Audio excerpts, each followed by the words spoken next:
Thank you, Chairperson, and honorable members, colleagues. I think the Executive Director has already sketched the brief background as to how we got here. But essentially, this was as a result of the investigation we initiated against General Pahlani on the allegations of corrupt relationship with a service provider, criminalistic and crime tech. As part of that ongoing investigation, we detected transactions that were happening between criminalistic crime tech and FDA. When we followed that up, we were able to link these transactions to FDA and vehicles that were given to General Pahlani and other police officials. Now, when we picked up this information, we then were able to establish that some of these transactions were happening in the CETA environment. Hence, our interaction with CETA to establish what was happening in that environment. And what we then established from CETA was that they were also investigating irregularities in their environment, and they had forensic investigators, Bowens and Griffins, who were conducting that investigation.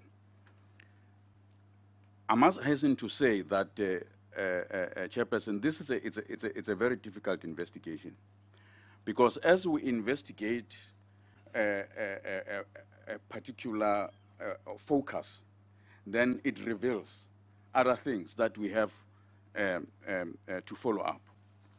Now, the committee wanted us to talk to the issues of irregular, fruitless, and wasteful expenditure that is happening in that environment. Now, as I've indicated that our focus was initially on crime tech and criminalistic. And our investigation then shows that there was this corrupt relationship between General Pahlani and this service provider. And we were then able to engage with National Treasury, because we then asked for all the contracts that this company was awarded, crime tech and criminalistic. And because of the nature of the contract, it needed then specialized forensic investigation. So we had, because we did not have the capacity as IPID to do that, we then engaged National Treasury to assist us with that. They appointed a forensic investigation firm to assist us in that. Then we're able to pick up the transactions that were happening between these entities and the police, and the fact that these vehicles and the house that were procured by the commissioner could not have been done with his own salary. So we picked up that trend, and the forensic investigators gave us a report to that effect. But when we were then zooming into it, then that's when FDA came up. Now, when we got information on FDA and we followed up on that, then we picked up that these vehicles that we've been looking at, which have been facilitated by a car dealer, have actually been procured on behalf of General Pahlani and other police officers. There were transactions that were paid into the account of this car dealer in Namibia. And these, from the information we have, comes from Kitting. And when we look at, we analyze the information that we have, we find that there's an amount of about 1,084,000 rand that was paid within a period of January to March 2016. around the same period, vehicles to the value of 1,082,000 rand were procured by Durant on behalf of General Pahlani, his wife, sister, and other police officers. So we then established that link. Now, this is the same period when what the honorable member raised here, where there was about a transaction of 53 million that happened at the end of the financial year, where we find we've never heard of it, we've never seen it in the public service, where the procurement process from start to finish happens in one day, to be, not to be exaggerating, but what we picked up is that the transaction, the order was issued around 3 minutes to 5, and everything was done on the same day, and 53 million paid to FDA. When you look at other transactions, most of the transaction in the SAPS, you'll never find that. So that kind of efficiency, it's really extraordinary. On picking up this information, I wrote to the then acting National Commissioner General Mutiba, raising these issues, because we had already made recommendations for disciplinary action against General Pahlani based on the investigation that we are conducting. So I then alerted him in this letter to say, this is what we've now picked up, and we are continuing with investigation. But because it now also implicates General Pahlani's wife and a colonel in the TMS environment, which facilitated these transactions with the FDA, I then recommended that these members either be suspended or be removed from that environment to allow us to engage with our investigation. We further recommended that they must look into stopping any payments to FDA whilst we are continuing with this investigation. Because part of the things that we're picking up, as honorable member had raised earlier in his introduction, the issues of single suppliers and so forth. We picked up that it could not have been. So we're picking up that there was a clear manipulation of the procurement system to bypass the prescripts in terms of the PFMA and Treasury law regulation. So there is this collusion between members in the SAPS and officials in CETA, so that they manipulate the system to favor FDA. For instance, we picked up that, for instance, SAPS would advertise a tender, and then for some strange reason, withdraw that tender, and then issue the tender again. And when they issue it, the specification obviously is adjusted to suit FDA. And then who gets the tender? FDA. So there is a number of such tenders which happened in that fashion, which then questions, why is it that it's only FDA that can do this kind of contracts with SAPS? So all these are still subject of investigation. Now, from where we are sitting and the evidence that we have suggests that there is, in fact, this corrupt relationship between the members in the SAPS and these service providers, which we continue to investigate.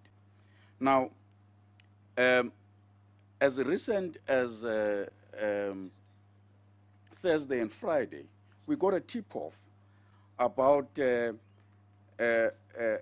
equipments that are kept in a warehouse,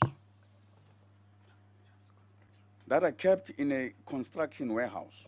So that is meant for only construction material. But there was forensic equipment that was procured in 2014 that was kept in that warehouse at the instruction of General Pasani. Now, and these are equipments that have expiry date. They've never been used. They've been lying there in that warehouse. We find it extraordinary that there was also equipment that was kept in containers outside of that warehouse. Now, what is interesting is that there was continued procurement of similar equipment that was kept in these warehouses. Now, we've got statements from police officers who indicate to us that there was clearly an overstocking or oversupply of this equipment. When we look at how these things were happening, for instance, with regard to crime tech and criminalistic, when there was this change of the supply chain process, because initially it was from bottom up, so your field people would then do their demands or requests, make their request to say, we need this and this and this. It will be escalated to province and national office for procurement, and then the procurement will happen based on the need. Come General Pasani changes the whole system.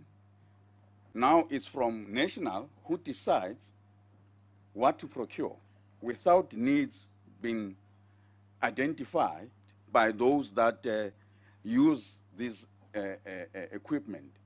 Now you have now a huge supply of these equipment that are not necessary.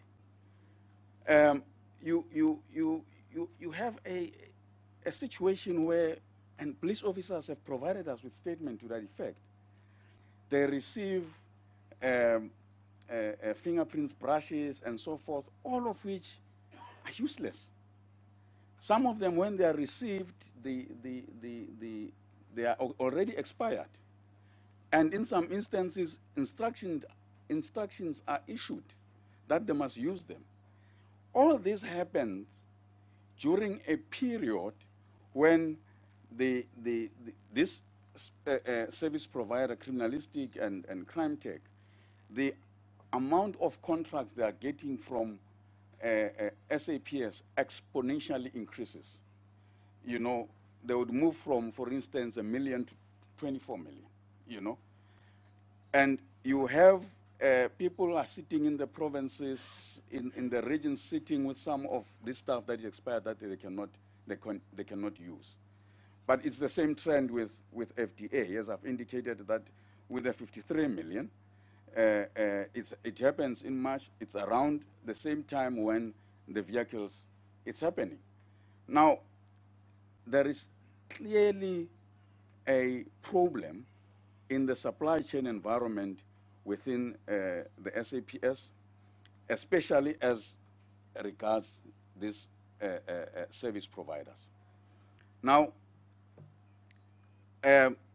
we've established that these equipments that are sitting without use, they cost the SAPS quite a lot of money. The issue with regard to, for instance, the roll-filling lines, as the honorable member has indicated, there are other companies that can provide similar services. But there is a concerted effort to deviate and make it as though it's only this company that can do that. Some of the photos that I've seen here, I've seen there's another officer there who was involved in the specs that were done. So it's clear that there was, you know, this kind of collusion, and people were getting benefit as a result of that. So, Chairperson, as far as we're concerned as IPID, we're looking at corruption in a large scale as it relates to these companies. Our investigation, I must indicate, Chairperson, is very complex because we're dealing with a lot of contracts which needs to be analyzed and so forth. We have engaged with Treasury. They have, so we do this investigation in phases. So we've done phase one, which dealt with criminalistic and crime tech. We're at the conclusion of that phase. We have started phase two, where we were assisted by Gobodo to look into the FDA contracts, which were directly done through SAPS and FDA. And on the other side, we engage with Treasury with regard to those that were facilitated by CETA, because Bowens and Griffins were already engaged in that regard. We've requested that they were appointed also in our investigation to also assist that. Because of the complex nature and the voluminous and expensive nature of this investigation, hence the Executive Director has indicated that we have engaged with General Matakata to assist us with manpower to assist with these investigations, because they are very complex. We engaged with NPA. I've engaged with Advocate Melanie Govender, the head of the SCCU, to ensure that these investigation are prosecution driven. So currently that is where we are with this investigation. Okay.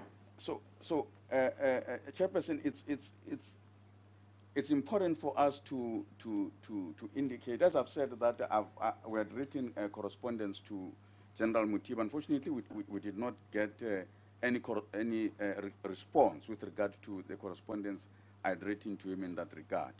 But we have already made requests to meet with General Sitole so that we can discuss these issues and get also assistance in terms of ensuring that we stamp out these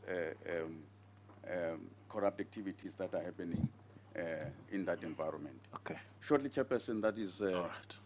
the presentation. Thank you very much. All right.